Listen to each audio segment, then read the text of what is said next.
I'm Kent Clark. I'm Vice President for University Advancement at Minnesota State University Mankato, and today I'm a guest of the Aplos Academy. I'm here to help you understand how to be more effective at raising funds online for your organization.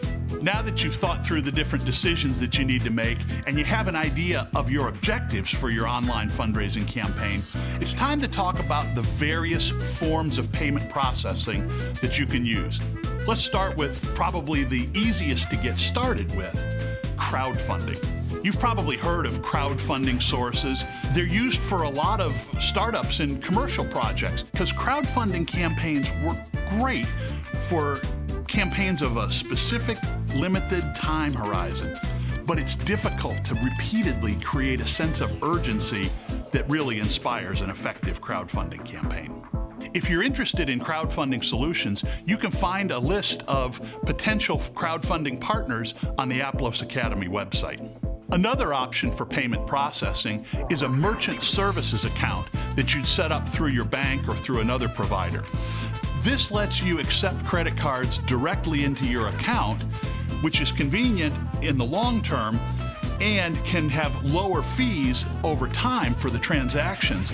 The problem is that the setup of a merchant services account can be pretty expensive and it can be a time-consuming process. Merchant services accounts can be good for very high volume customers or when you're going to have a lot of payments to process, but for many nonprofits, those front-loaded costs make it prohibitive. If you want a solution for your organization that is more formal and more permanent than a crowdfunding solution, but you're not ready to take the leap into getting a full merchant services account, a third-party payment processor might be a good choice for you.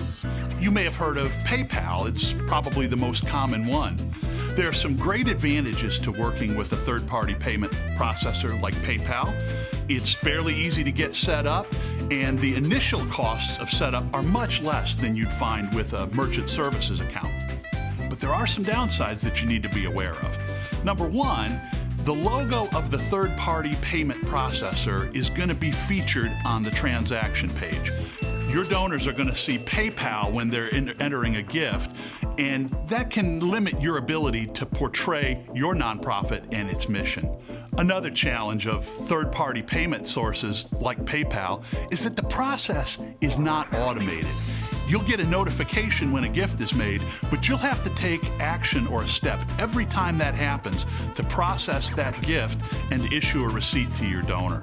Keep that in mind when you're considering third-party payment solutions.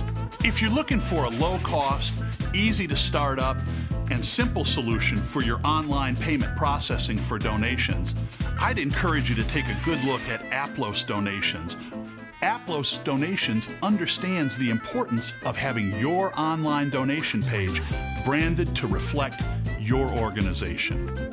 So take 5 minutes and take a good look at Aplos Donations as your solution for online payment processing.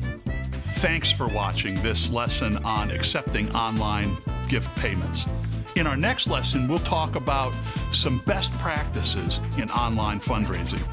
Or you can subscribe at Aplos Academy and catch all of our conversations.